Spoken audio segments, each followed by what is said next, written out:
Perform on our galas at Carnegie Hall. Our new season of auditions for classical musicians is now available. Performance opportunities for students, young professionals, and seasoned artists. Perform as a soloist or chamber ensemble at Carnegie Hall. Perform a concerto with the New York Chamber Players at Carnegie Hall. Composers submit their works to be premiered at Carnegie Hall. Audition live from the comfort of your own home. Get live evaluations from expert judges and expand your online presence through our international internet broadcasts. Additional award and performance opportunities are also available. Visit our website for full details. Don't miss out on these wonderful opportunities to advance as a musician and perform on a world-renowned stage. We look forward to hearing your performances.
And we're delighted to have with us two guests who will be performing at the gala tomorrow night. We have Stacey Stofferahn, who is a soprano from the United States and also from the U.S., Lo Finney. And Lo, you are a composer, an arranger, an orchestrator, and a freelance just about anything.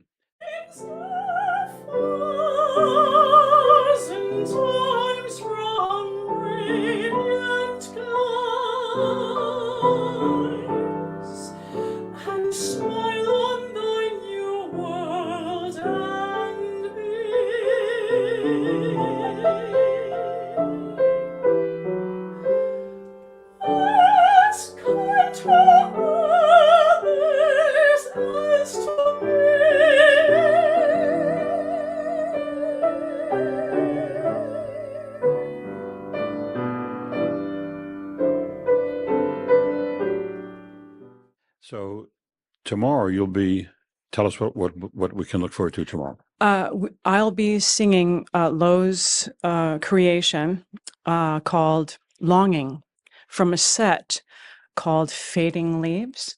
Faded Leaves. Yeah. And Lo, tell us about that piece. Yeah, it's a set of poetry from a British poet named Matthew Arnold, written around 100 years or plus ago, and I've been wanting to work on a song cycle, and this is the fifth in the cycle that we actually started with. So it's the first one I wrote, but the fifth in the set, and I gave it to Stacey now a couple of years ago, and just been. But this is the first time we'll actually hear it performed with a string ensemble, which was the way it was intended to be heard, and I'm really excited about it. I see. And you do a lot of work, it says in your background, with the Jackson Symphony. So that's how I had met Stacey in years past. We had worked on a Christmas Pops concert together a few years ago. 2016. 2016, wow. Time ago. So several years ago, and I had arranged some music for the Jackson Symphony, and Stacey was the soloist that night. And ever since then, we had stayed in touch and said we need to do something else at some point. So this is the product of that. Mm-hmm. And what other pieces have you worked on together? What other pieces have you performed of Lo's? This is the only one so far. We're both so very busy, but we came together with this project for this event when I happened to see the ad for the auditions for it. And I initially was going to brush it aside, but then I saw there was a category for compositions. And then I thought, no, we need to do this. And so I called Lo and asked if he'd be interested. And And that's why we're here today. So this now has motivated the both of us to actually finish this set and then eventually perform it. Any thoughts of a recording besides tomorrow night? I'd love to. I would love to. So we've kind of set the scale with this piece, and all 5 pieces will be for Stacey and a string ensemble. So I've finished 3 of them. I'm working on the 4th one now, and hopefully in the next few months we'll have a finished product with the entire set.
Now, Stacey, you mentioned a busy schedule. I can't imagine, you're being busy. You've performed Tosca, the Flying Dutchman. You've performed, I think it says in Beijing. Is that you? I was in Belgium. In Belgium, Yeah. And so the operatic roles you must have a dozen operatic roles under your belt. Oh, yeah. Yes. It's been an interesting career. I started out farm girl making good and teaching high school choir for 6 years first, and then decided it was time to learn how to really sing. So I went to grad school in Kansas City and just wanted to see how far I could go. And at that point, my performance career took off around 2000. And then I just went out and was my own agent and was lucky enough to land some really great gigs. Well, to say the least, Yeah. you've sung so many major roles. Yeah. Where are some of the cities you've performed in? I had a really nice opportunity to sing in Ghent, Belgium. It was an operetta that I'd never heard of, and I was an Einspringen, as they say. I helped out a friend who needed to do another gig, and so I just stepped in at the last minute, and that was very interesting because all of the stage direction was in German. And lucky for me, I'd had a little experience there, so I could follow that. And the people there were just absolutely beautiful and wonderful. Mm-hmm. And the most exotic experience I'd ever had was singing in Dutchman in Bangkok with Opera Siam. That was amazing. And we had just only 10 days to do it. And so that was another Einspringen. Yeah. Yeah. It was amazing. Just amazing. So you've come a long way since teaching high school. Yes. Yes. It's been quite a journey. And I just feel really fortunate to follow my dreams and land here too. And but it isn't just opera. You've performed in some of the major symphonic pieces. Just you probably more than are listed here, but the Brahms Requiem, the Mahler Second, and the Mahler Eighth. Yes, that was exciting. The Mass in C major of of Beethoven. Yes. What was the Mahler Eighth like? Was that I did a broadcast once in Quebec City of the Mahler Eighth with the Quebec City Symphony and 1,000 performers. Yeah. In a hockey rink. It's amazing. Yours wasn't with 1,000 performers. No, but we sure tried it. We sure tried. But it was with the South Dakota Symphony Orchestra. Oh, really? And I'm actually from South Dakota, and the conductor of that orchestra really felt like it was his mission to really help anyone from the hometown, the home city, to nurture their. Remember his name? Delta David Geyer. Do you know the name Joe Horowitz? Yes, I'm not sure exactly how I. Joe thinks that conductor and that orchestra has set the bar for American orchestras. Yes, yes. That's amazing. Yes. He is an amazing maestro Yeah. and the most generous of spirits. Yeah. Yeah. So we did that in 2019. And then it was crazy. It was crazy. All those bodies on that stage. It was amazing. And he had some just stellar talent Yeah, there. amazing.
So, Lo, you're also a composer. What are some of the pieces we should know about? Well, I've written and arranged a lot for the Jackson Symphony in Jackson, Tennessee, and in the past Savannah Philharmonic in Savannah, Georgia. Some original compositions lately, the Frontier Overture that I wrote for the Jackson Symphony. They recently celebrated their 60th anniversary, which is quite an accomplishment in orchestral world. So I was glad to do that with them, and I'm lucky enough to get to arrange a lot of their pops and Christmas concerts whenever they roll around every year, and I get to meet great folks like Stacey who I get to work with and keep working with. So that's the real fun part. Well, arranging for a pops orchestra can be a lot of fun. Just ask Leroy Anderson. He had a pretty successful career with that. Exactly right. He did. My dad went to school with him. So that's how old I am. At Harvard, actually. Oh, Yeah. fantastic. So he made a career out of it. Any larger works under your belt? No, I'm working on. This is taking up. This is my largest work at the time, and this song cycle, because when Stacey contacted me about this, I thought this is the great opportunity to get the whole piece wrapped up. Let's do all 5 and get them performed and hopefully get them recorded. So that's in the next year. I hope that we can get a lot of that accomplished. Well, we're going to look forward to the performance tomorrow night very much, and looking forward to maybe hearing more of both of you as your careers take off even further. Great. Good to have you. Thank you so much.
Perform on our galas at Carnegie Hall. Our new season of auditions for classical musicians is now available. Performance opportunities for students, young professionals, and seasoned artists. Perform as a soloist or chamber ensemble at Carnegie Hall. Perform a concerto with the New York Chamber Players at Carnegie Hall. Composers submit their works to be premiered at Carnegie Hall. Audition live from the comfort of your own home. Get live evaluations from expert judges and expand your online presence through our international internet broadcasts. Additional award and performance opportunities are also available. Visit our website for full details. Don't miss out on these wonderful opportunities to advance as a musician and perform on a world-renowned stage. We look forward to hearing your performances.